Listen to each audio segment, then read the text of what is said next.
ঘুরতে তোমরা কে কে ভালোবাসো? আমি তো খুবই ভালোবাসি।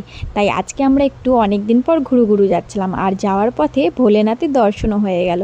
আমরা সকালবেলা ব্রেকফাস্ট করেই বেরিয়ে পড়েছিলাম। এই যে আমরা আমাদের ডেস্টিনেশনে প্রায় পৌঁছে গিয়েছিলাম। আমাদের বাড়ি থেকে দূর 2 ঘন্টার রাস্তা। আমরা গিয়েছিলাম শিলিগুড়ির বুদ্ধ মন্দিরে। আনফর্চুনেটলি আমরা সোমবারের দিন চলে গিয়েছিলাম, সোমবারের দিন বন্ধ থাকে আমরা জানতাম না। তো আমরা ভেতরে ঢুকতে পারিনি, সামনে থেকে ঘুরে চলে এসেছি। আর পাশেই ছিল বেঙ্গল সাফারি, তাই আমরা বেঙ্গল সাফারিতে ঢুকেছিলাম। আর আমাদের কাছে সময় অতটা ছিল না, যার জন্য অতটা আমরা অ্যাডভেঞ্চার করতে পারিনি। কিন্তু এখানে অনেক অ্যাডভেঞ্চার করার জায়গা ছিল, আর প্রচুর ভালো, অনেকটাই বড়। অনেক পশু পাখিও তোমরা দেখতে পারবে। আসলে পারে ঘোরার অনেকটাই জায়গা আছে, কিন্তু আমরা অত কিছু দেখিনি। আমরা সামনে সামনে অল্প অল্প ঘুরে টুরে আর আসার সময় একটু খেয়ে দিয়ে বাড়ি চলে এসেছিলাম। দিনটা খুব ভালোই গেল। Do subscribe for more such mini blogs.